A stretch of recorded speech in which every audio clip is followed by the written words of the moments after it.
Muchísimas gracias, Presidenta. Muy buenas tardes, sí, ya buenas tardes a todos y todas. Yo antes de introducirme en la cuestión estrictamente del planteo que efectuara mi defensor, el doctor Beraldi, y el que ha ratificado, acaba de ratificar, creo que en virtud de esta causa, que se conoce popularmente con el nombre de memorándum, pero que nos tiene aquí sentados y conectados, acusados de ser encubridores del más terrible atentado terrorista que sufrió nuestro país. Hace este próximo domingo se van a cumplir 27 años. ¿Cuál es la idea entonces? La primera, demostrar a partir no ya de los planteos jurídicos que vamos a hacer posteriormente, sino de la más simple lógica del disparate judicial, institucional y político que es esta acusación a quienes estamos hoy sentados o conectados aquí. Mire, Presidenta, señores, no sé cómo decirlo, estoy acostumbrada a hablar entre legisladores, nunca entre acusados y conectados, pero el atentado a la AMIA ocurrió hace 27 años este domingo que viene.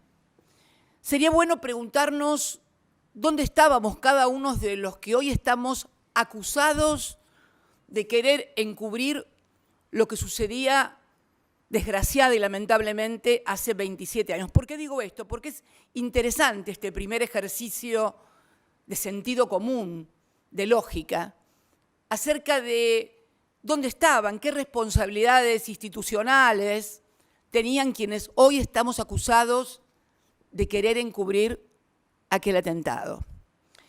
Y permítame, señora Presidenta, leer algunas de las cosas que, para no olvidarme de ninguno de los acusados o encartados, seguramente, pero, por ejemplo, Andrés Larroque, que es el que va a hablar después de mi intervención, cuando sucedió el atentado de la AMIA tenía 15 años. 17 años, 15 años tenía Mena, ¿ve? Por eso es bueno tener anotaciones.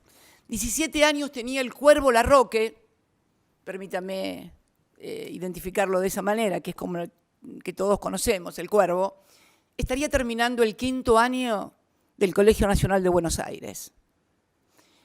Juan Martín Mena, más chico, el actual secretario de Justicia, tenía 15 años, con lo cual debería estar cursando, calculo yo, 3er año de algún colegio de Mar del Plata, esa ciudad donde es oriundo. Parrilli, Oscar Parrilli, no sé, ahí por ahí tenía pelo, hasta tenía pelo hace 27 años, qué sé yo. Pero hace 27 años Parrilli había abierto nuevamente su estudio de abogado en Neuquén, había perdido la interna del Partido Justicialista, con lo cual estaba bastante alejado de la actividad política de nuestro espacio político y se había acercado más inclusive al Frepaso. Creo que andaba con Octavio Bordón por aquella época. Zanini, Carlito Zanini, era, creo, ministro de Gobierno, si mal no recuerdo, de Néstor Kirchner, que atravesaba en ese momento su primera gobernación de Néstor Kirchner, 91-95. Carlos creo que era el ministro de Gobierno. Angelina Bona, no sé por dónde andaría, pero me parece que en ese momento creo que era empleada de la empresa provincial de servicios públicos en Río Gallegos. Al Chango Suaín le comenté esto y me dice, no, yo recién entraba a la Cancillería como secretario de tercera. Timerman, no lo tengo presente para preguntarle dónde estaba, pero encontré una vieja nota del diario Clarín del 26 de septiembre del 98. El título era Medios, Román Lechman, 3 puntos, que era una revista de aquella época, tiene nuevo director. Brevemente le leo un trocito de la nota. La revista 3 puntos estrena cambios. Su director, hasta el día de ayer, Héctor Timerman, decidió retirarse y nombrar al frente al periodista Román Lehmann, que desde hace 2 meses se desempeñaba como su asesor. Timerman, sin embargo, seguirá presidiendo la sociedad anónima que publica la revista, porque sigue diciendo que se quería dedicar a la radio y continuará publicando las cartas de su padre, Jacobo Timerman. Yo ni lo conocía, la única mención que podía hacerme alguien de Timerman allá por el 94, cuando estalló la AMIA, era la de su padre. Yo había conocido a su padre y no lo había tampoco conocido personalmente, sino simplemente como director de aquel memorable diario que fue La Opinión, que marcó toda una época en el periodismo argentino. ¿Y dónde estaba yo? Yo estaba sentada en una banca en la provincia de Santa Cruz, era legisladora provincial. Como usted verá, no teníamos ningún contacto. O sea, ¿por qué es importante esto? Porque dicen los que investigan los crímenes, los que investigan ilícitos, que los encubridores normalmente son los que tienen intereses o conexiones con los autores materiales o con los autores ideológicos, o que tal vez teniendo responsabilidades institucionales en materia de seguridad, de inteligencia, en ese momento, tratan después de borrar la responsabilidad que tuvieron o que no ejercieron para prevenir semejante atentado. Esto solo debería conducirnos a comprender la magnitud de lo que sucedió con esta causa, con la que recién tomo contacto, fíjese, señora presidenta, en el año 96. ¿Y por qué? Porque en el año 95 la provincia de Santa Cruz me designa como senadora de la misma, en representación en el Senado de la Nación, y cuando ingreso como senadora, juro como senadora un 10 de diciembre de 1995, al año siguiente, en el 96, se designa una comisión bicameral, se aprueba por ley, una comisión bicameral de seguimiento a la investigación de los atentados de la Embajada de Israel y de AMIA. Había mucha disconformidad con todo lo que estaba pasando, no se sabía quiénes eran los responsables. Y es así como tomo contacto por primera vez siendo miembro de esa comisión bicameral.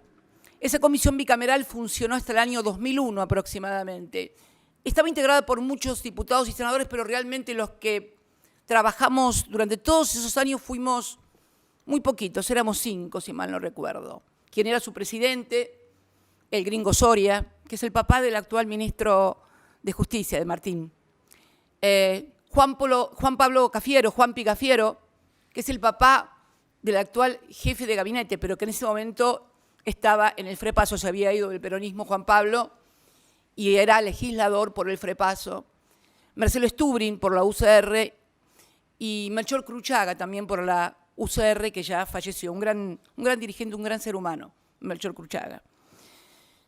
Bueno, conformamos esa comisión que tenía contacto permanente con el entonces juez de la causa, Juan José Galeano, hemos ido a los organismos de inteligencia. Al cabo de un tiempo, la investigación comienza o a complicarse o a no avanzar o a tener diferencias y se comienzan a publicar informes. El último informe se publica en el año 2001. Yo ya tenía una posición sumamente crítica respecto del curso de la investigación que desarrollaba el entonces juez federal Juan José Galeano. Muy crítica, lo que me valió enfrentamientos en el seno de la comisión, porque yo veía que no íbamos a ninguna parte, y sobre todo porque me daba cuenta que la AMIA se había convertido en un teatro de operaciones de la política interna y de la política internacional. Y produje un informe, el último informe de la comisión, creo que es la del 2001, produjo un informe en disidencia, manifestando todo lo que yo pensaba acerca de esa investigación que no iba a conducir a conocer la verdad, que era lo que los familiares, yo hablaba mucho con los familiares en la comisión de la AMIA, tuve muchas reuniones con Diana Malamud, con Laura Ginsberg, que en ese momento eran parte de Memoria Activa, luego, bueno, surgieron diferentes organizaciones en el seno de los familiares, y realmente en el año 2001 fue el último informe que produjimos en el cual me manifesté que yo decía que estaba haciendo algo como para encubrir la verdad, como para no conocer la verdad, tener un juicio, armar un juicio, si mal no recuerdo, dije y firmé, armar un juicio y no conocer la verdad, que es lo que todos seguimos queriendo saber, la verdad sobre el tema de la AMIA. Bien, esta no es la primera vez tampoco que estoy en un tribunal oral, porque por el tema de la AMIA. Me tocó declarar como testigo en el tribunal número 3 en el año 2003, diciembre del 2003, hacía pocos meses que Néstor había asumido como presidente de la Nación y yo era senadora, y fui a declarar como testigo precisamente, fuimos todos a declarar, todos los miembros de aquella comisión, el doctor Cafiero, el doctor Soria, Cruchaga, Stubrin, fuimos todos a declarar a esa comisión, a este tribunal oral, como testigos. Es notable, ¿eh? Y no tampoco fue la primera vez, y la segunda vez creo que fue luego del 2015, ya era fiscal la doctora Sabrina Namer, y ahora estoy como encubridora de aquel atentado al que fui a 2 juicios orales a declarar como testigo. Esto revela un poco el disparate, el dislate que significan todas estas actuaciones. En aquel tribunal oral número 3 que finalmente declara nulo todo lo actuado y comienza el enjuiciamiento contra el juez Galliano por encubrimiento. En aquella oportunidad, en una audiencia, dije que la causa de la AMIA lamentablemente se había convertido en un escenario, en un tablero de ajedrez, del ajedrez de la política nacional e internacional. Y realmente allí se decretó la nulidad porque se comprobó que se habían pagado $400.000 a el testigo, el imputado Tejeldín, para que imputara a policías de la provincia de Buenos Aires. En aquel momento, cuando se produjo esa imputación, cuando fueron presos los policías, se disputaba en la República Argentina el tema de la presidencia en nombre del Partido Justicialista. Y bueno, algunos creyeron que de esa manera iban a perjudicar a quien finalmente resultó ser el candidato, que fue el doctor Eduardo Duhalde, quien un tiempo antes de aquella denuncia contra la policía de la provincia de Buenos Aires, como prácticamente coautora del atentado, había dicho que la policía bonaerense era la mejor policía del mundo, y esto había tenido muchísimos titulares. Esto un poco ratifica que desde su inicio esta causa tuvo una marcada orientación a intervenir o a ser usado un drama como este en la política interna y también en la política internacional. Bien, ahora vamos al contexto. Hecha esta breve introducción que tenía que ver con ponernos en un cuadro de situación y darle sentido común a lo que está sucediendo y a lo que sucedió. Porque hoy estamos acá sentados de encubrir el atentado de la AMIA 27 años después, a gente que no tenía ningún tipo de responsabilidad institucional, ningún tipo de conexión, ni siquiera territorial, ni siquiera de espacio en el tiempo en la comisión de este terrible delito, aún impune. Y no me queda ninguna duda que uno de los problemas de la impunidad fue precisamente este manejo político que se le dio a la causa. Bien, ahora entrando en el contexto en el cual se plantea y se hace este planteo de nulidad, es importante entender el contexto en el cual se producen los hechos que son los que fundamentan este pedido de nulidad que formuláramos oportunamente. Bien, el 10 de diciembre del 2015 asume un nuevo gobierno en la República Argentina, el del presidente Mauricio Macri, y desde los primeros días de su gestión comienzan a producirse hechos institucionales de gravedad inusitada que tienen una clara orientación a tomar el control por parte del Ejecutivo del Poder Judicial para usarlo como instrumento de persecución a sus opositores políticos. A los 4 días, el 14 de diciembre, el Poder Ejecutivo dicta el decreto número 83, por el cual nombra por decreto a 2 miembros de la Corte. Sí, se intenta nombrar por decreto a 2 miembros de la Corte. Y una de las personas que interviene en esta operación es el doctor Rodríguez Simón, más conocido popularmente como Pepín, y que se encuentra hoy prófugo en la República Oriental del Uruguay. Esto fue el que lo asesoró a Macri para hacer esto, está reconocido por el propio expresidente Macri, fue precisamente este asesor presidencial, el doctor Rodríguez Simón, hoy prófugo, que además integra, como lo vamos a desarrollar más adelante, lo que se conoció y que hoy es motivo de causa judicial como la Mesa Judicial del Macrismo. El segundo hecho puntual fue el ataque formidable que recibió la entonces procuradora fiscal, la doctora Alejandra Gils Carbó, que había sido elegida por este Senado, yo estoy sentada en este momento en el Senado, por amplias mayorías superiores a los 2/3 que marca la ley vigente. Esta persona, que tuvo una conducta intachable, fue perseguida públicamente, denostada, con prácticas cuasi mafiosas o mafiosas directamente, amenazando a sus hijas, publicándose los teléfonos de las hijas para que la gente las agraviara, las insultara, las persiguiera y las hostigara. Esto pasaba ante la complacencia de la mayoría de los medios hegemónicos, en las cuales el presidente y varios funcionarios y dirigentes atacaban a una funcionaria de la Constitución que había sido elegida como Dios y la Constitución lo mandan. No paró allí, hasta que consiguieron, por supuesto, su renuncia. Hay también hoy una causa penal. El doctor Alberto Fernández, actual presidente de todos los argentinos y de todas las argentinas, ha reconocido y ha dicho que fue a ver al doctor Ercolini por qué perjudicaban y por qué perseguían a la doctora Gil Carbó, y el doctor Ercolini le dijo que no tenía más remedio que hacerlo. El tercero fue la designación en 2 organismos del Poder Ejecutivo, como es la Oficina Anticorrupción y la UIF. La Oficina Anticorrupción, que fue una creación, si mal no recuerdo, del gobierno del doctor de la Rúa, exigía, para ser su titular, el título de abogado o abogada.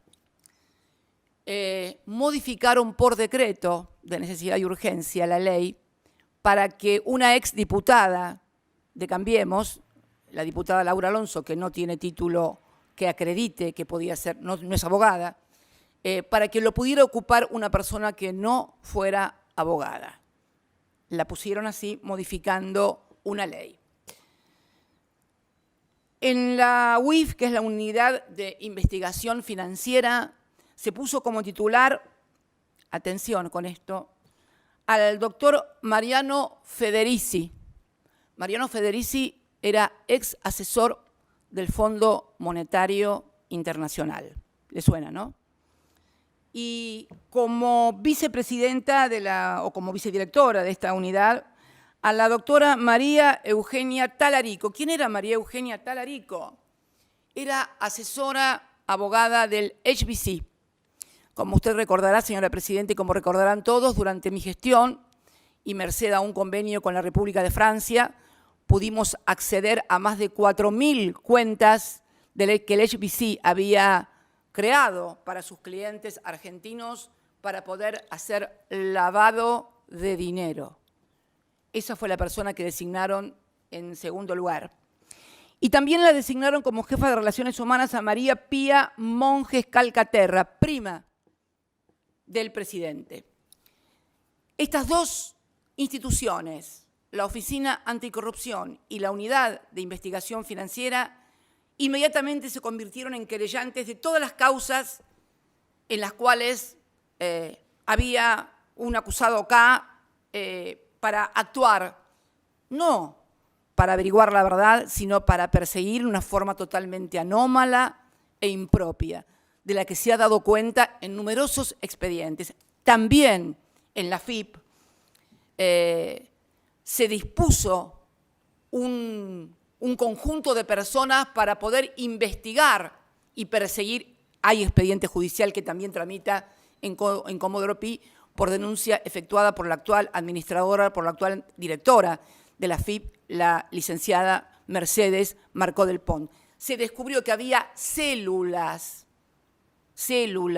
organizadas como tal adentro de la FIP que para perseguir exactamente a mi familia. Concretamente, se pudo comprobar que en los sitios que teníamos como contribuyentes, mis hijos y yo, registran el nivel de ingresos más altos, más de 30.000 ingresos, y además se pudieron comprobar todas las maniobras fraudulentas de persecución que se hicieron para perjudicarnos.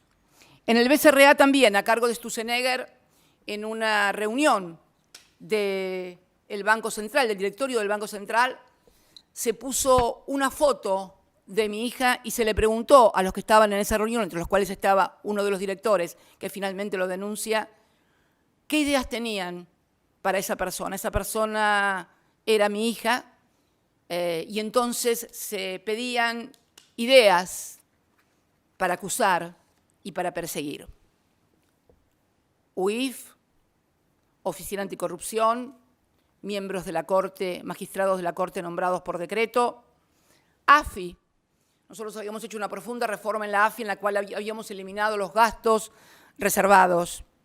Allí nombran a un amigo del alma del anterior presidente, a Rivas y Magdalani, y ahí comienza también la persecución de la cual hoy hay varias causas en distintos juzgados, en Lomas de Zamora y acá en Comodoro Pi, acerca de espionajes, no solamente a los opositores, no solamente a mí en el Instituto Patria o en mi casa, sino también a algunos funcionarios y aliados y amigos del propio expresidente. También en ese marco surge una nueva doctrina en el ámbito del Poder Judicial, que es la doctrina Irurzun, la doctrina del poder residual. Ya la prisión preventiva no es para aquellos que tienen posibilidades de escaparse, hay temor fehaciente y genuino de que esa persona rehúya el accionar de la justicia y se escape o pueda. No, se genera una doctrina del poder residual. Todo aquel que fue funcionario del anterior gobierno, obviamente, tiene un poder residual que lo convierte en alguien peligroso que puede incomodar una investigación. Por lo tanto, hay que investigarlo, pero preso. Hay que investigarlo, pero preso. Esto de la presunción de inocencia salta por los aires, vuela, estalla en 1000 pedazos en la República Argentina a partir de la instalación de la doctrina Irurzun. En el Consejo de la Magistratura también hay movimientos en este sentido. Se apropian de una silla del Consejo de la Magistratura que correspondía a la oposición y la ocupa el diputado Tonelli en nombre del oficialismo cuando le correspondía a la oposición. En aquella famosa sesión en la cual se produce esto, inclusive el presidente felicita al entonces representante del Poder Ejecutivo, Juan Bautista Maíquez, hoy fiscal general acá en Cava, en la Ciudad de Buenos Aires, en el gobierno de la Ciudad de Buenos Aires, lo felicita por la maniobra de poder haber desplazado del lugar que le correspondía a la oposición y haberse apoderado de un sillón del Consejo de la Magistratura. También participan en los traslados de Bruglia y Bertuzzi, que ya creo que de tal no requiere mayores explicaciones. Hoy está haciéndose el concurso para que sean reemplazados ambos funcionarios. Se ponen a dedo jueces, violentando todas las garantías constitucionales del juez natural, jueces que luego convalidan todas y cada una de las tropelías que determinados jueces, no todos, determinados jueces hacen en la primera instancia de Comodoro Pi. Es más, en esta causa, antes de este tribunal, señora presidenta, que usted hoy preside, se intentó poner un tribunal oral a dedo, el número 9. Ya no solamente no teníamos jueces naturales en primera instancia, no teníamos jueces naturales en segunda instancia de apelación, sino que además en el tribunal oral tampoco íbamos a tener jueces naturales, íbamos a tener jueces ad hoc. Esto, afortunadamente, fue abortado por la Corte en una acordada que fue la acordada 418 frente a lo que iba a constituir, sin dudas, uno de los mayores escándalos judiciales de los que se tenga memoria, como lo es también hoy este. Y la otra cuestión fue la mesa judicial. Se naturalizó en la República Argentina que existía una mesa judicial. ¿Y por qué digo que se naturalizó? Porque uno lo veía, lo miraba en los noticieros, lo leía en blanco y negro en las páginas de los diarios, en los portales. Se reunió la mesa judicial y de allí salían las decisiones y las órdenes para el Poder Judicial. Esta mesa judicial que estaba integrada y que también hay hoy una causa penal de la cual forma parte el prófugo Rodríguez Simón, que está en Uruguay, Macri, su jefe de gabinete Marcos Peña, Arribas, el titular de la AFI, Garabano, su ministro de Justicia, Rodríguez Simón, Torello, que era el jefe de asesores, si mal no recuerdo, de Presidencia, y Crucelas, que era el secretario legal y técnico. Todos ellos eran los que decidían a quién había que meter preso, a quién había que armar una causa, a quién había que intimidar. Esto sucedió en la República Argentina y de esto dio cuenta además en un informe lapidario el doctor García Sayán, que es el relator especial de Naciones Unidas ante denuncias que se le efectuaron en ese ámbito. El doctor García Sayán hace un informe como relator en materia de independencia de abogados y magistrados de Naciones Unidas, lapidario respecto de cómo estaba funcionando el Poder Judicial en la República Argentina.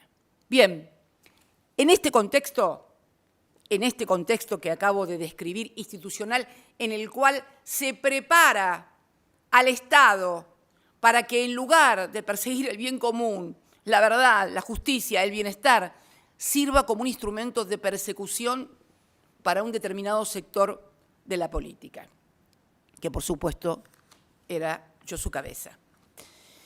Así se dan las causas en las cuales se inician.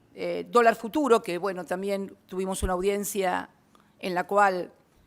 porque además, perdón, algo que son tantas las cosas que han hecho, que uno se va olvidando. Yo creo que la memoria debe tener algún sistema de autoprotección que tapa las cosas que han sido tan feas y tan malas para poder resistir y para poder seguir viviendo. De eso se trata, ¿no? En todas las causas mías de primera instancia, yo tengo jueces de atracción. Surgió una nueva figura.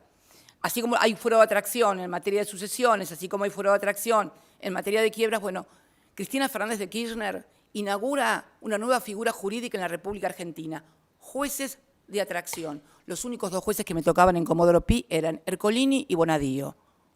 Podía sortearse lo que se sorteara, podía hacerse de la manera que se hiciera. Siempre eran esos dos jueces. Y además, los dos jueces que siempre intervenían, salvo en una causa, en todas las demás, en casación, eran Hornos y Borinsky. ¿Se entiende, no? En primera instancia, Ercolini y Bonadío. Si se escapaba algo en algún tribunal oral o cualquier cosa, estaban en casación. Hornos y Borinsky esperándome, bueno, para darme lo que según ellos debería ser mi merecido, ¿no? Esto es lo que sucedió en la República Argentina en las causas en las cuales yo estoy acusada. Dólar futuro. Intervino en plena campaña electoral una denuncia de dos dirigentes de la oposición, Pinedo, si mal no recuerdo, y Mario Negri, que hacen una denuncia diciendo de que el Banco Central estaba vendiéndole dólares baratos a los amigos, quienes nuestros, míos, de Kicillof, de Banoli. Bueno, cuando todo se dilucidó, resulta que los que se habían llevado los dólares no eran mis amigos ni mis funcionarios, sino los funcionarios de Macri y los amigos de Macri. Finalmente la causa, como no podía ser de otro modo, se declaró que no había causa, porque además hicieron pericias, no había habido perjuicio, el Banco Central había ganado en su balance, etcétera, etcétera. La segunda causa, vialidad, en la cual Ercolini, Borinsky y Hornos arriba, Ercolini ya se había excusado en esas mismas obras, con esos mismos denunciantes, se había declarado incompetente en el año 2008, 2009, 2010, no recuerdo exactamente, y había remitido las causas a Santa Cruz, donde fueron juzgadas y donde hay cosa juzgada. Sin embargo, el juicio de vialidad sigue adelante. ¿Quiénes están arriba esperando? Borinsky y Hornos. Tercer juicio, Otesur, los sauces. Bueno, esto ya es, hacen causas mellizas. La exdiputada Stolbizer hace una denuncia en los sauces ante la manifiesta manipulación que el juez Bonadío, que sale sorteado Bonadío, hace de esa causa, se la sacan. ¿A dónde va? Acertó, Ercolini. Y luego se hace otra denuncia más, melliza, ya no por Otesur, sino los sauces, va Bonadío. Finalmente todo termina en Bonadío. Y arriba, Hornos y Borinsky. Luego está la fotocopia de los cuadernos y sus satélites, ¿no? Bueno, eso es un verdadero compendio, eso va a ser el día de mañana un verdadero compendio de nulidades, ¿no? Porque esta causa se hizo en el marco de la ley del arrepentido, sancionada por el gobierno de Macri, en la cual se comprobó que a los que no se arrepentían y decían lo que Stornelli quería, iban presos. Si decías, Cristina es responsable de todo, quedabas en libertad. Lo más maravilloso es que el fiscal Stornelli, procesado porque se ha comprobado lo que ha hecho como fiscal, no porque un fiscal puede cometer un delito, pero no con motivo de su desempeño como fiscal. Puede, no sé, haber atropellado a alguien con un auto, haberse peleado con alguien. No. Todas las causas están vinculadas a su ejercicio en el Ministerio Público Fiscal. Sigue siendo fiscal en la República Argentina. Bien, bueno, allí fui con Bonadío también, 8 indagatorias en un día. El día del cumpleaños de Néstor, un 25 de febrero del 2019, si mal no recuerdo, o 18, no, 19. Me toma 8 indagatorias en un día. Bien, yo quiero hacer una mención especial a una causa en la cual se dio y se conoce como la ruta del dinero K, le sonará. Lo curioso es que en esta ruta del dinero K no hay absolutamente nadie involucrado de la familia Kirchner. Es más, cuando al juez de la causa, al doctor Casanello, lo obligaron a tomarme indagatoria, lo obligó la Cámara, presidida por Irurzun, a tomarme indagatoria. El juez decía que no podía tomarme indagatoria porque no tenía ningún elemento para poder indagarme, para poder mínimamente imputarme. Lo obligaron a tomarme indagatoria. Obviamente me tomó indagatoria y dictó la falta de mérito. Es la única falta de mérito que tengo en una indagatoria. Pero aquí también, en la ruta del dinero acá, está Borinsky y Hornos. ¿Pero por qué menciono esta causa particularmente? Porque en esta causa se desató una denuncia tremenda de que yo había recibido en Olivos, siendo presidenta de la República, ya se estaba tramitando la causa, había recibido al doctor Casanello, el juez que investigaba. Sí, que yo me había reunido con Casanello en Olivos. Y la verdad que yo a Casanello lo conocí el día que fui a prestar declaración indagatoria. Pero lo cierto es que presentaron testigos, llamaron a secretarios míos a declarar, llamaron, creo, si mal no recuerdo, al doctor Guado de Pedro, hoy ministro del Interior, también a declarar. Esto con órdenes, por supuesto, también de la Cámara presidida por el doctor Irurzun. Está claro, y la casación también ratificó estas cosas, está claro que quienes hacían esto estaban considerando que la entrevista, una reunión de un presidente con un juez a cargo de una investigación en la cual pueda tener algún interés, es un ilícito. Yo no recuerdo cuántos titulares de diarios tipo catástrofe acerca de mis reuniones con Casanello en Olivos. Bueno, hoy los dos falsos testigos, están condenados por perjurio, por falso testimonio. Nunca Casanelo fue a Olivos, siendo yo presidenta, nunca, jamás. No sé si después habrá ido, pero siendo yo presidenta, nunca. Bien, este es el marco en el cual se desarrolla y viene el tema de la causa memorándum, que es lo que me interesa y lo que nos ocupa hoy también acá, el tema memorándum. En el tema memorándum, el 14 de enero del 2015, el doctor Nisman, que era Alberto Natalio Nisman, que era el titular de la UFI AMIA, la Unidad Fiscal AMIA, que había sido designado por el presidente Néstor Kirchner, nos acusó al entonces canciller Héctor Timerman y a mí, entonces presidenta de la República Argentina, de haber firmado el memorándum de entendimiento con la República Islámica de Irán para encubrir a los autores del atentado y levantando las alertas rojas. Este acuerdo, que había sido firmado por enero, si mal no recuerdo, del 2013, tenía un único objetivo: lograr que los acusados de haber sido los autores ideológicos del atentado contra la Mutual israelita pudieran ser indagados por el juez, porque sin indagatoria no había posibilidades de procesamiento y mucho menos de juicio. Esto fue el motivo por el cual se firmó un acuerdo que además pasó por el Congreso, fue aprobado por ambas cámaras, pero que además jamás entró en vigencia. ¿Por qué no entró en vigencia? Simple, porque la República Islámica de Irán, que según el fiscal Nisman era la favorecida porque podía levantar las alertas rojas con la firma de ese memorándum, jamás su parlamento aprobó ese memorándum, que nunca entró en vigencia. Esta denuncia del doctor Nisman cayó en el juzgado del doctor Rafecas, que el 26 de febrero del 2015 sacó un fallo, diríamos, ejemplar, más que ejemplar, ajustado a derecho. Yo no creo en esos fallos ejemplares. Los fallos son ajustados a derecho o no ajustados a derecho. Podrá haber mayor verba, mayor lucimiento doctrinario, jurisprudencial, mayor o mejor pluma.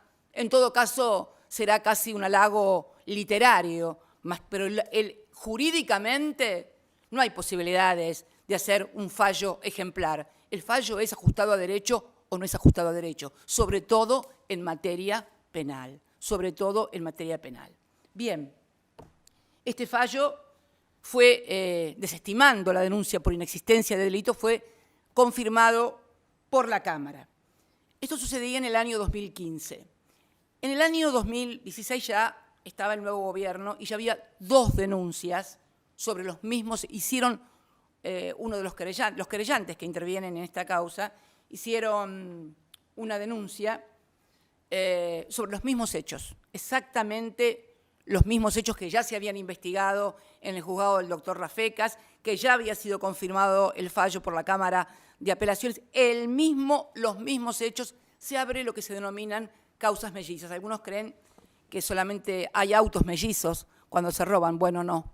En nuestro país hay causas judiciales mellizas. Cuando no te gusta el resultado, como salió de un juicio, y podés armar otro para ver si podés lograr lo que no lograste en el otro juicio. Esto es lo que está sucediendo y lo que sucedió concretamente en esta causa del memorándum. Paralelamente, intentan reabrir nuevamente la causa ya estamos hablando del año 2016, ¿no? Gobierno de Mauricio Macri, con todo este contexto que acabo de describir hace unos instantes. La toma, la cooptación de todo el Estado y del Poder Judicial para atacar. Bien. Intentan reabrir la denuncia que estaba radicada en el juzgado del doctor Rafecas. El doctor Rafecas la desestima y allí hay una solicitada, creo que fue en el año 2017, una solicitada con un titular rimbombante. El juez Rafecas debe ser removido. El juez, repito, el juez Rafecas debe ser removido. La firman, entre otros, Etchevere, que era ministro de Agricultura, creo, el diputado Waldo Wolf y la entonces diputada Elisa Carrió. Sí, la misma que ahora impulsa a el doctor Rafecas como miembro para ocupar el cargo del Ministerio Público Fiscal. En el año 17 decía que debía ser restituido. Y no solamente dijeron que debía ser, pasaron de las palabras a los hechos. Se iniciaron causas en el Consejo de la Magistratura que duraron 2 años. Estas son las cosas cambiantes de la política en la Argentina. Estas 2 denuncias nuevas llegan a casación, ¿no? Y en casación caen Sala 1 y Sala 2, y en las 2 salas, Hornos y Boriski, en la 1 y en la 4, en la Sala 4 y en la Sala 1 de casación, en las 2 salas. Pero no es esto lo más terrible de todo. Llegan a su conocimiento y se declaran competentes. ¿Y saben qué? Ellos se habían declarado incompetentes en todas las causas de la AMIA, Hornos y Boriski, y había sido aceptada su excusación. Se habían excusado ellos en todas las causas porque habían tenido participación como fiscal o habían tenido algún grado de participación en todos los casos, que son los expedientes que acaba de mencionar la señora secretaria, que se acaban de adjuntar como prueba al presente juicio. En todos esos expedientes, ustedes van a ver que ellos, por decoro, delicadeza, y no sé qué otra palabra utiliza la fórmula esta de la excusación de los jueces, por decoro, delicadeza y no sé qué cosa, se han excusado siempre con la AMIA. Y acá no podían excusarse, acá estaba Cristina. Y si estaba Cristina, bueno, no había excusación posible. Había que ir sobre ella y contra ella. Esto es lo que pasó.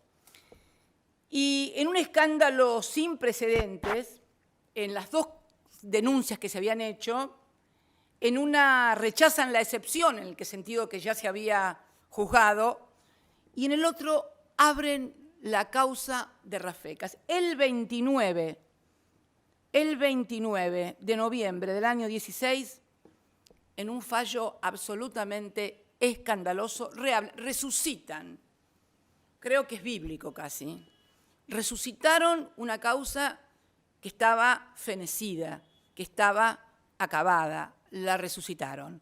La resucitaron y al otro día, porque esto es lo que llama más la atención, yo creo que es la sensación de impunidad lo que produce estas cosas. Al otro día, que es el 30 de noviembre, el presidente Macri, en una radio de Mendoza, les recomiendo, por favor, si pueden encontrar el audio, escúchenlo, vale la pena, felicita con nombre y apellido a Hornos y Boriski por el fallo donde resucitaron la causa contra Cristina Fernández de Kirchner. Y critica a otra camarista que había sido crítica con sus 2 colegas porque decía que no podían intervenir, que no tenían competencia. Así como se escucha. No se puede creer, pero hay que escuchar el audio al otro día felicitando a 2 jueces que sacan un fallo a medida del gobierno. Bien, retoma y va a Bonadío nuevamente, y ahí Bonadío tenía la mesa servida, confirmado en casación, y empieza otra vez la cacería. Bueno, me pide el desafuero, no lo logra, pero sí logra encarcelar al doctor Zanini, logra encarcelar a Luis Delía, logra encarcelar a otros que están presos, creo que 3 o 4 meses. Incomprensiblemente todavía el doctor Zanini sigue pidiendo que alguien le explique la razón por la cual él estuvo preso 4 meses. Por supuesto, Boriski y Hornos convalidan todo lo actuado por Bonadío en primera instancia. En ese interín se conforma el Tribunal 9 ad hoc a dedo para juzgarnos, sale la acordada de la Corte, la 4/18, y es este tribunal que hoy estamos declarando el que finalmente tiene la competencia. Borinsky y Hornos no podrían haber tomado nunca parte en las actuaciones anteriores. Es más, la doctora Sabrina Namer, que es la integrante, creo, titular de este tribunal, que había sido fiscal de la UFAMIA, fue recusada por las querellas de los familiares de Sisevsky y creo de Daya, por haber sido fiscal en la causa AMIA. Es bueno, les recomiendo leer, hacer una breve lectura de las recusaciones de Borinsky y Hornos en todas las causas anteriores que ustedes nombraron. Algunas creo que fue Rivelli, otra fue Vicat. En todas, absolutamente en todas las causas que tuvieran algo que ver con el tema de AMIA, ellos se excusaban, salvo en estas. Bien, tardaríamos un poco más en enterarnos cosas que sospechábamos, pero que de repente, esto es como el rey desnudo, ¿no? Lo ven, pero hasta que por ahí dice alguien, ahí está el rey desnudo. Bueno, acá hubo alguien que encontró en un informe sobre ingresos tanto a la presidencia, a la Casa Rosada, como a la Quinta Presidencial de Olivos, encontraron, esto fue en febrero de este año, estalló el escándalo cuando se encuentran el ingreso del doctor Hornos y del doctor Borinsky asiduamente y siempre en coincidencia con las causas, tanto en la Casa Rosada por parte del doctor Hornos como del doctor Borinsky a Olivos. Mire, si me permiten leer. Se comprueba que el juez Gustavo Hornos visitó la Casa de Gobierno en las siguientes fechas: 22/12 del 2015, 5 de mayo del 2016, 8 de agosto del 2016, 31 de octubre del 2017, 16 de noviembre del 2017, 13 de agosto del 2018. Estos 6 encuentros fueron autorizados por el propio Mauricio Macri, según informa Poder Ciudadano.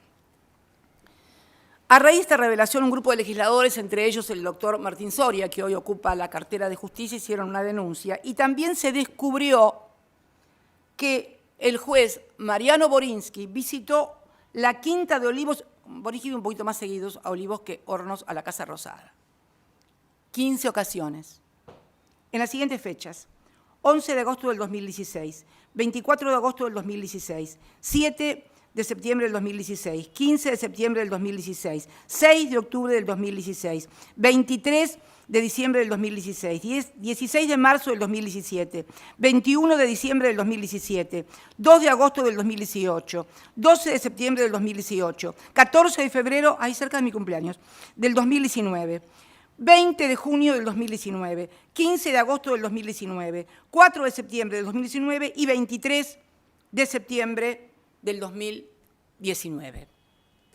Bien, cuando estalla el escándalo, pero comienzan a descubrirse otras cosas, porque ¿qué pasa? Estas visitas habían sido negadas y habían sido adulterados los informes. El primer informe que se obtiene se suprime. ¿Quién lo produce el primer informe? Otro tips de esta causa. El privadísimo secretarísimo de Mauricio Macri, Darío Nieto, el que aparece en la causa de Lomas de Zamora con el teléfono en el cual da cuenta de sus reuniones, que va a haber, Borinsky viene por una cuestión legal y administrativa, y este secretario, Darío Nieto, adultera los informes, informa a los que ingresaron a la Casa Rosada y los que ingresaron a Olivos, pero en esas listas no aparece ni Hornos ni Borinsky. Bueno, a confesión de parte, relevo de prueba, porque si, como dicen ellos, fueron a charlar de cosas que no tenían nada que ver, no se entiende por qué razón no se informó y se suprimió expresamente de la lista de visitantes de la Rosada y de Olivos a quienes eran los jueces. Está claro, está todo muy claro, me parece a mí, señora presidenta. Y es más, cuando algunos de nuestros abogados intentaron una prueba en estos expedientes que demostrara que Hornos había ido a la Casa Rosada, fue denegada por el propio Hornos. ¿Se entiende lo que estoy diciendo? Le pido una prueba al juez, no importa cómo se llame, le pido una prueba al juez para que ese juez me diga si él estuvo en esa parte y el juez me la deniega y hacia mi derecho de defensa, de no considerarlo un juez imparcial, de no ser el juez natural. ¿En serio que quieren hacernos creer que todas estas causas judiciales son legítimas y son legales? No, nunca he visto una ilegalidad, una ilicitud de este tamaño. Los jueces mintiendo acerca de sus propios actos vinculados con las propias causas en las que son jueces. Es un escándalo monumental, nunca visto, y es tolerado, y es ocultado o disimulado por los grandes medios hegemónicos. El otro día, una cosa que me sorprendió, un tiro para el lado de la justicia, voy a decir, en un programa de televisión, de un canal de TN, voy a decir, donde siempre hacemos nosotros las cosas mal y la oposición las cosas bien, fue el expresidente Mauricio Macri. Y dos periodistas le preguntaron acerca de esta cuestión. Y dice, bueno, no, pero Borinsky, no sé, pero ¿y usted qué diría si se entera que el juez de la quiebra del Correo va a jugar al tenis con Alberto Fernández? Bueno, creo que todos deben haber visto ese video que circuló en todas las redes y que marca la cara de esperpento, ¿no?, frente a lo que es una obviedad. Esto pasó en la República Argentina durante los 4 años del gobierno de Mauricio Macri y de Juntos por el Cambio. Si hacían estas cosas mientras hablaban de la independencia del Poder Judicial. Yo los invito a recorrer los discursos de la independencia del Poder Judicial, guiados por el propio Macri. Iba a jugar al tenis con Borinsky. Ustedes saben que, bueno, hay un montón en el escrito que presentó el doctor Veraldi, hay jurisprudencia, hay doctrina, acerca, eso lo define muy bien Veraldi cuando dice, bueno, supongamos que tiene razón, que no hablaban de ninguna de las causas, supongamos que no pasó nada de eso. Igualmente es nulo porque hay temor fundado de que no hay imparcialidad al juzgar la conducta de los encartados. Mire, de todas las cosas que escribió Veraldi, que es un excelente penalista, de la doctrina, de la jurisprudencia, yo elegí algo de parece que es un penalista muy famoso, el profesor Klaus Roxin. Es un profesor alemán y dice, el profesor Klaus Roxin, al efectuar una reseña sobre la jurisprudencia del Tribunal Federal de Justicia de Alemania, estamos hablando de un doctrinario alemán en el derecho alemán y en el sistema judicial alemán, enseña que el temor de parcialidad se configura, escuchen bien, por favor, enseña que el temor de parcialidad se configura, entre otras situaciones, da una casuística, justamente cuando el juez, abro comillas, textual de Klaus Roxin, no lo dice ni Veraldi ni Cristina, juega al tenis, cierro comillas, con el imputado, abro comillas de vuelta, y después se van a comer juntos. ¿Se entiende? Acá habla del imputado porque es el que está interesado en la causa. Acá jugaba al tenis y después se iba a comer con Mauricio Macri. ¿Alguien piensa que ese juez puede ser un juez imparcial contra Cristina Fernández de Kirchner? ¿En serio que piensan que puede ser imparcial? Podríamos seguir, señora presidenta, perdón. Pero la verdad que hubo una nota también publicada en el Cohete a la Luna, en un portal del Cohete a la Luna, donde también habla porque parece ser que este señor Borinsky, este doctor Borinsky, es concuñado del doctor Rubinska, a quien tampoco conozco. Y el doctor Rubinska está casado con la hermana de la señora del doctor Borinsky, y este señor Rubinska, este abogado Rubinska, es también defensor de uno de los policías o de los agentes de inteligencia que están encartados en todo este tema de las causas de inteligencia, de espionaje que se hizo. Y normalmente Borinsky se excusaba, también por cuestiones de decoro y de delicadeza, en todos los expedientes en los cuales intervenía su concuñado, Rubinska. ¿Adivinen en cuál no se excusó? En la del espionaje de Lomas de Zamora, donde está defendiendo el doctor Rubinska a otro de los acusados de hacer espionaje ilegal. Apareció una nota muy interesante también en el Cohete a la Luna, en el portal del Cohete a la Luna, donde miembros de la comisión directiva de la antigua AMIA relatan cómo el doctor Bonis, que voy a leer porque quiero hacerlo textual, dicha publicación señala lo siguiente: el camarista Mariano Borinsky asesoró a la DAIA. La DAIA es una de las querellantes de esta causa, la que hoy no se encuentra presente. Una lástima. Siempre hay que escuchar a todos. Aunque uno no esté de acuerdo, hay que escuchar a todos. Yo, cuando me siento, escucho a todos. Lo que me gustan, lo que no me gustan, lo que estoy de acuerdo, lo que no estoy de acuerdo. Bien. Textual. El camarista Mariano Borinsky asesoró a la DAIA sobre el modo de conseguir la reapertura de la causa iniciada contra la expresidenta CFK por el fiscal general Natalio Alberto Nisman, que él mismo decidió junto con Gustavo Hornos como jueces de la Sala 1 de la Cámara Federal de Casación Penal, por lo que el habla popular llama juez y parte. Sus contactos fueron el secretario general y abogado de la DAIA, Santiago Kaplun, y su protesorero, Daniel Belinki. Así lo narraron al Cohete varios miembros de la comisión directiva que actuó en el periodo 2015-2018. Además, Kaplun es socio de quién, de Rubinska, casado con, no importa, no tengo por qué decir el apellido de la señora, ni tampoco, no tienen absolutamente nada que ver, no tengo por qué nombrarlas. Bien.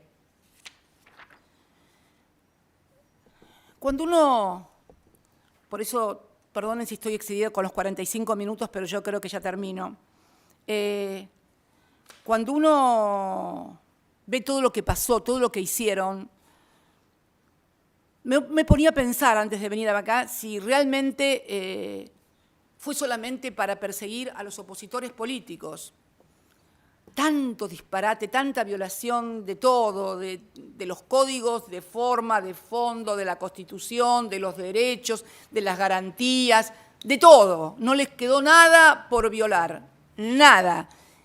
Todo únicamente para perseguir a los opositores. Todo esto solamente estigmatizar a los opositores, que es únicamente para hacerle a los opositores que no ganen las elecciones. No, no. Yo creo que también hubo otras cosas. Y lo veo, al cabo, uno mira con perspectiva y con retrospectiva también, ¿no? Y la verdad es que en aquellos años en que me tocó ser presidenta, sobre todo 2014 y 2015, nos habían declarado la guerra los buitres, ¿se acuerdan? Los buitres que querían cobrar de la Argentina lo que finalmente cobraron. ¿Se acuerdan que también le decían a todos los argentinos que había que pagarles porque de esa manera, si les pagábamos, después iba a venir bonanza, iba a venir mucha inversión, que si nosotros le pagábamos a los buitres iba a venir mucha inversión? Eso fue el discurso de batalla, y creo también entre eso, lo del memorándum, lo de Nisman, lo del dólar futuro y demás, todo creando el escenario para lo que vendría después, que no era solamente ganar una elección, no era ganar una elección. En aquel año 14 y en el 15, nosotros habíamos obtenido un triunfo resonante diplomático en Naciones Unidas con una labor impresionante de quien era nuestro canciller, de Héctor Timerman, que había logrado sacar por primera vez en la historia una legislación global de la ONU donde se establecía cómo se debía negociar la deuda soberana de los países. Gracias a aquello, ahora se requiere el 66%, y si el 66% de los que quieren reestructurar la deuda están de acuerdo, todos están obligados a aceptar esto, que fue lo que se aprovechó en esta última reestructuración que se hizo, lo que nosotros habíamos logrado con Héctor, con Axel, allá por el 2015. Pero mientras hacíamos esas cosas, los fondos buitres hacían campaña en todo el planeta. ¿Con qué hacían campaña en todo el planeta en los diarios? Con el memorándum de entendimiento con la República Islámica de Irán y con la AMIA. Esto, no sé si lo ven, esto era lo que se publicaba en los principales diarios europeos. Soy yo, con el entonces presidente de Irán, Ahmadinejad, como que teníamos un pacto con el diablo. Estas solicitadas las pagaba la Task Force Argentina, que era el grupo de choque de los fondos buitres para lograr doblarnos la mano. Me quisieron doblar la mano durante años para que les pagara cualquier cosa y me negué a pagarles cualquier cosa. Bueno, la historia ya la conocen, pero era esto, ¿no? Quiero que lo fijen muy bien, era esto.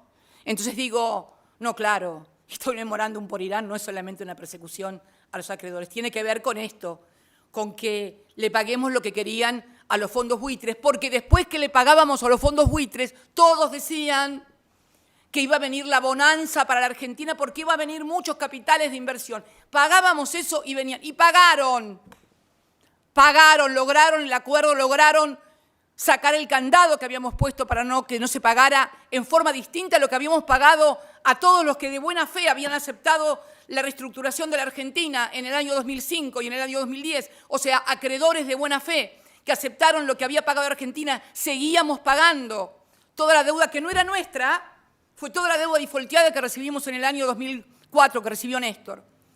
Entonces, seguíamos pagando y era muy injusto que nosotros le pagáramos a un puñado que representaba solo el 7% de los acreedores, le pagáramos lo que ellos querían, que era una cosa que no podía ser.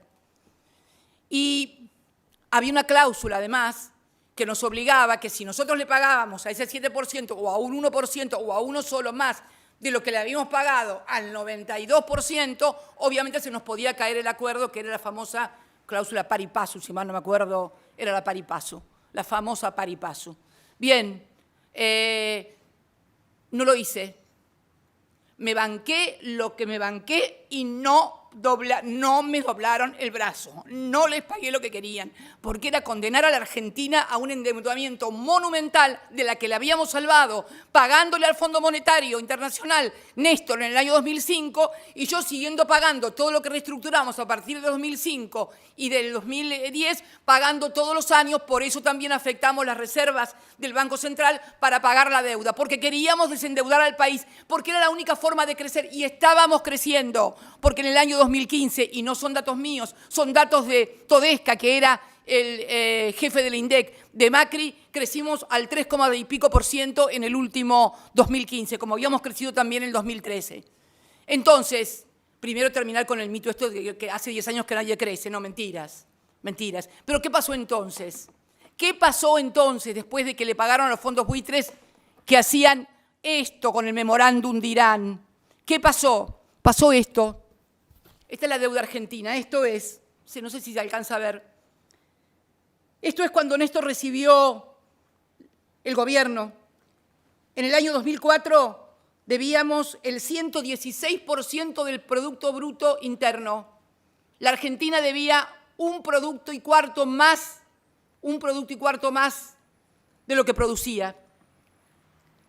Este es el 2015, cuando termina nuestro gobierno, el 10 de diciembre del 2015, 37,4 solamente del PBI. Y ojo, que en este 37,4 está todo, pero teníamos en deuda, en moneda dura, únicamente un 13%. Un 13% nada más de 37,4. Fíjense ustedes cómo fuimos de ese 100, cómo lo redujimos. De ese 120 fuimos bajando y llegamos en el último tramo de mi gobierno al 37,4. Miren lo que pasó en apenas 4 años. Del 37,4 a fines del 2019, el 72,6 del Producto Bruto. Casi duplicaron. Mire cómo habíamos logrado, mire cómo estaríamos los argentinos si hubiéramos tenido dirigentes que se aguantaran lo que hay que aguantar para no... ¿Pero por qué no lo hicieron? No lo hicieron porque después no vinieron fondos para invertir en producción, en generar trabajo, en generar bienestar, alegría y felicidad a los argentinos. Vinieron a la timba financiera,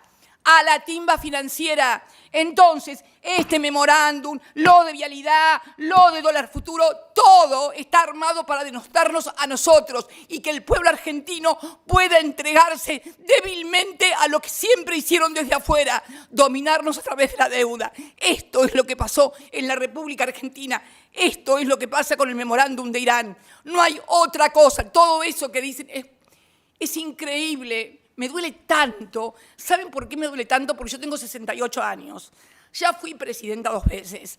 No me mueve nada más que el dejarles un país a mis hijos y sobre todo a mis nietos y a mis nietas mucho mejor del que recibió su abuelo en el 2003. Esto es lo único que me mueve. Parece ser que no lo entienden. Parece ser que solamente se rigen por lo que ven en los diarios. No pueden tener pensamiento propio para poder analizar un poco más profundamente de lo que sale en la televisión o de lo que sale en un diario. Así nos va y así nos va a ir a los argentinos. Así le fue a muchos argentinos que no quisieron vacunarse porque le habían dicho por la radio y la televisión que la vacuna era veneno, que se le pegaban los imanes o cualquiera de las barrabasadas que han dicho en los últimos tiempos en esta verdadera tragedia que tenemos, que es la pandemia. La verdad, señora presidenta, la verdad, argentinos y argentinas, si no tomamos conciencia de lo que nos ha pasado a los argentinos en los últimos años, difícilmente podamos encontrar un camino después de esta pandemia. Y tenemos que encontrarlo, porque tenemos una responsabilidad, yo por lo menos me siento con la responsabilidad histórica de poder hacerlo. Así que discúlpeme, señora presidenta, y discúlpenme las otras personas que están así, pero es una cosa que siempre, en fin, me llega porque no puedo creer, todavía me cuesta creer que a 27 años de la tragedia de la AMIA estemos todavía discutiendo esto, que es el montaje de una mentira para poder ganar elecciones, para poder mantener entretenida a la gente y para poder echarle la culpa a los que mal o bien, con equivocaciones, con aciertos, podemos decir que cuando nos tocó gobernar la Argentina, la gobernamos para que la gente pudiera vivir mejor. Nada más, señora presidenta, muchas gracias.